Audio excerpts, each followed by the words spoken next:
Okay, so on to the next phase of this comprehensive overview of Street Fighter V single-player modes. We looked at the arcade mode and we looked at that whack-ass story mode. So naturally, the next thing we should do is just a few random battles to show off the many different characters you can play as in Street Fighter V, especially compared to the vanilla version of the game, which had like 4 characters or something ridiculous like that. Thankfully they've cleaned it up now. Look at all of these characters. All the fun adventures you can go on as Zangief. He's got a Macho Man Randy Savage costume. This is not too surprising. I think most of the original cast were based on real life fighters, or at least Dudley was. I read in a YouTube comment that Dudley was based on a real guy. Dudley's not in this one though. Well, you probably already knew that, I'm assuming. If you're watching a Street Fighter V Let's Play, I'm going to assume you know quite a bit about the series.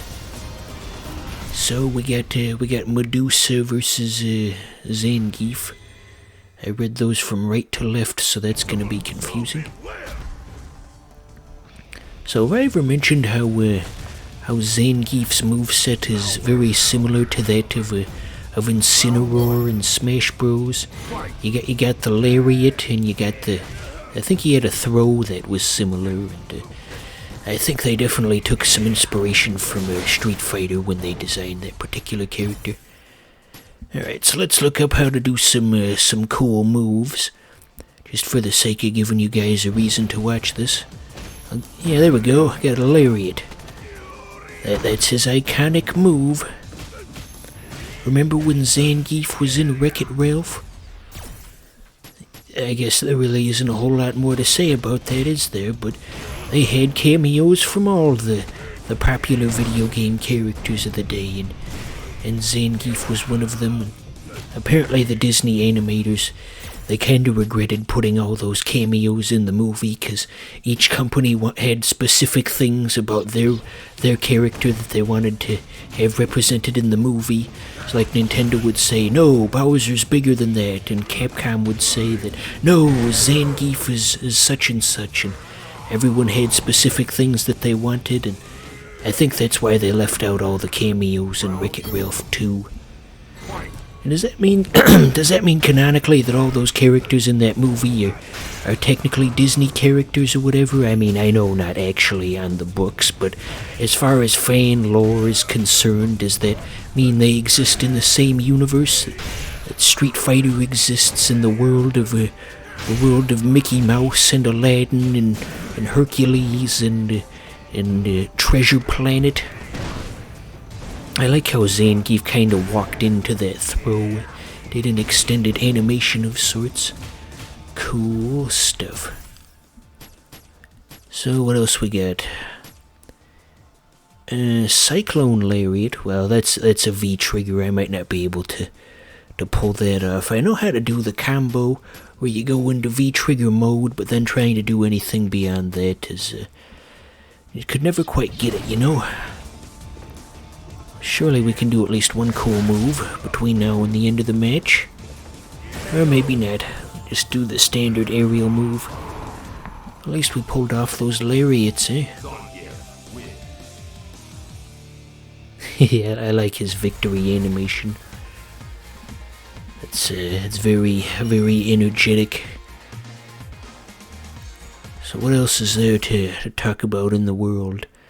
Let's talk about Wesley Willis, everyone's favorite schizophrenic. But for those of you who don't know, I should probably expand on that slightly. Wesley Willis was a schizophrenic man who tried to have a musical career of sorts, and because of his mental illness, all of his songs turned out very strange. He had songs like I whooped Batman's ass, and he had retard bus. And I'm trying to think. I think there was one called Suck a Honey Badger's Dick. And I'm just trying to think of as many as I can. So much for rule of threes. I'm gonna add in a fourth one to the mix if I can think of it. There was Birdman Kicked My Ass. There was my keyboard got damaged. He had a very strange collection of music. And anyway, and he also put in fake product placements. Just basically like advertisements for companies that had not sponsored his music. So like he'd be singing about retard bus or whichever song, and then it would end with a Pontiac Motor Company. We are driving excitement. But enough about Wesley Willis. Let's get back to Street Fighter here. Kinda weird to see Urien with clothes on, seeing how his Street Fighter 3 model, you know, the one that he was famous for, he basically just had the underwear, and it's a different look for him. I do believe this is Urien's first appearance since Street Fighter 3, because he wasn't in the vanilla version of 4 at least. I don't know about the expanded ones, but the vanilla one's all I know, and I thought that was pretty good. Sorry if that upsets you. I know the fighting game community is very sensitive about that. How can he say that he likes the vanilla one when the new one has ba-ba-ba-ba-ba-ba? Well, I just simply haven't played it. It's not like I've played both versions, and I objectively believe that one's better than the other. It's just that I'm not a hardcore fan, and I've only played a few of them. Look at me getting all defensive at imaginary people. I don't know if anyone actually is going to say any of the stuff that was quoted just then. So I noticed that demon in the background has pink hands. That's different, huh? I mean, I've never been to Thailand or any other country other than the US for that matter, so I don't know if that's accurate, if the models actually do have pink hands, or statues, not models. I do not know how they do things over there. It's been pointed out to me. I saw like a documentary where a guy traveled to China once and saw all the statues much like the one you saw in the background, and somebody pointed out to me that all their demons have round eyes, which was kind of funny actually. I think there's some symbolism in that. So that was Kage versus Urien. Went by pretty quick. I believe Kage is original to Street Fighter 5. I've definitely never seen him before. So that's the Street Fighter, the non-Street Fighter fans' opinion of the character. I do not recognize him, so I assume he's new. Let's go with the classic. We got M. Bison. And that's not quite his classic costume though, So canonically, is he supposed to be like aging in between games, and that's why he's got a gray beard and hair now as opposed to his usual look? I don't know if there's in-between lore with the Street Fighter games or how that works. Do we have the classic Ibuki look? Holy crap, did you see that one? We just went by that was some decadent stuff. I guess we won't do the classic one. I'll mix it up a little. M. Bison's always been a favorite character of mine. You know, with the memes from 2008 and yes. Those were pretty darn funny back then. Not so much nowadays. There really aren't any memes that appeal to me in the present day. I guess they don't really make memes for adults, honestly. I think their main target demographic is, just teenagers.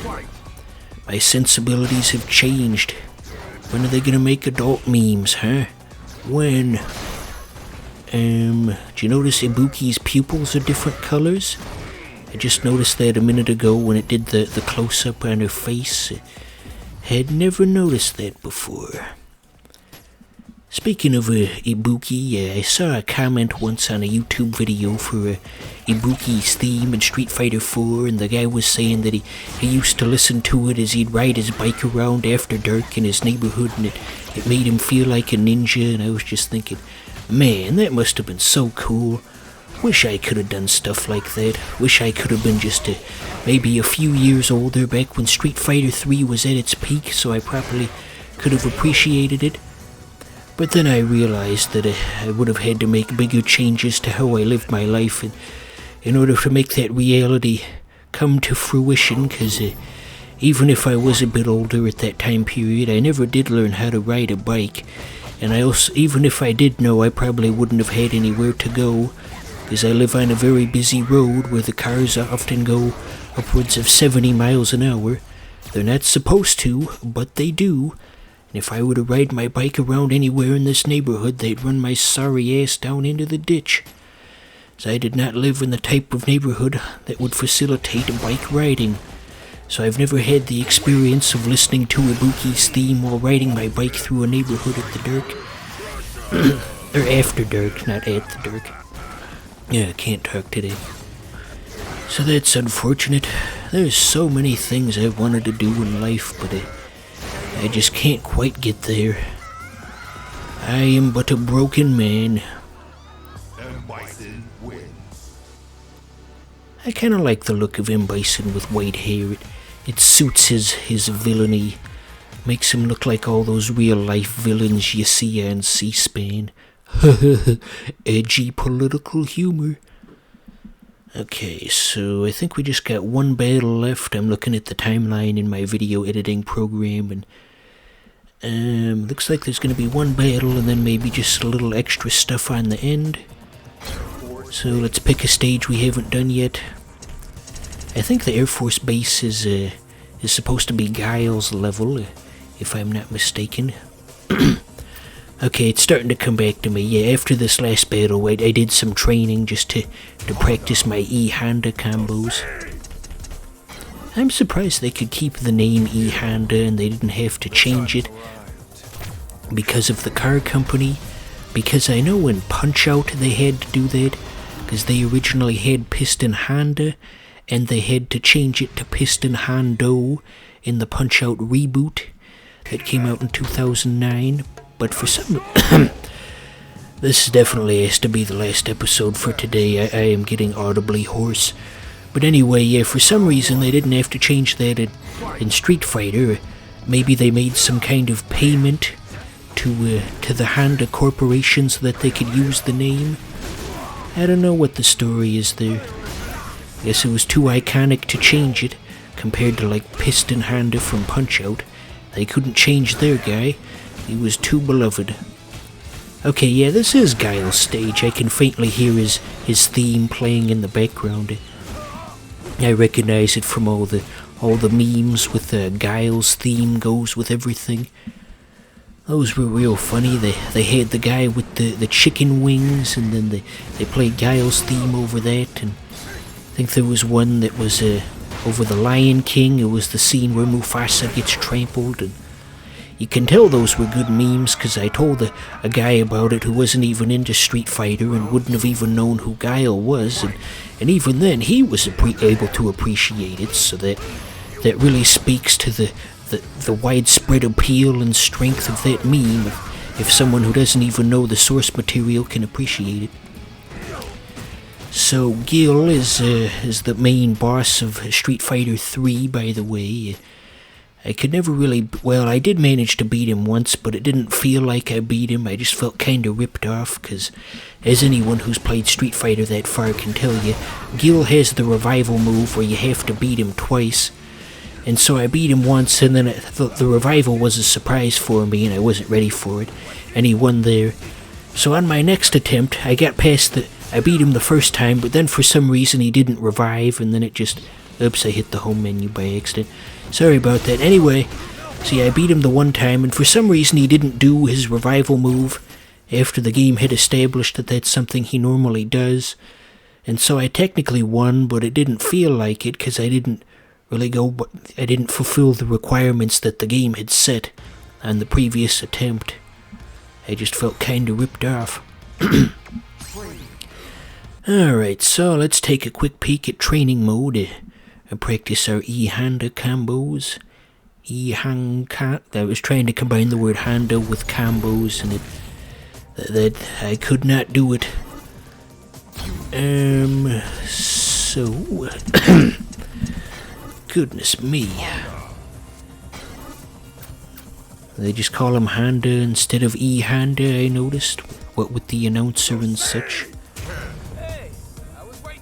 Yeah, Ken looks like a character out of Riverdale. Have I mentioned that in a previous episode? That these episodes are so spaced out date-wise that it becomes difficult to remember something that I said once, like 3 weeks ago. But anyway, yeah, Riverdale. I've never seen the show, but I saw a thing making fun of it. There was like a new guy in town who was bullying people, and so they were gonna put together a video to intimidate him. And in the video, it's played seriously in the show, but from an audience perspective, it's really hard to take it seriously because the video just has like a bunch of shirtless dudes wearing masks surrounding the one character who's supposed to be Archie, and it's supposed to be scary looking, but instead it just kind of looks like gay porn. And I guess they didn't think that through when they filmed that. I don't know. I don't follow Riverdale even slightly. I already said that. But yeah, not my cup of tea. It's meant for the hip young teens. Okay, I don't remember what combo I was trying to do with E Honda when I filmed this gameplay like 3 weeks ago, but I'm assuming whatever it is, you can probably look it up on some different channel where they actually know how to play the game. So yeah.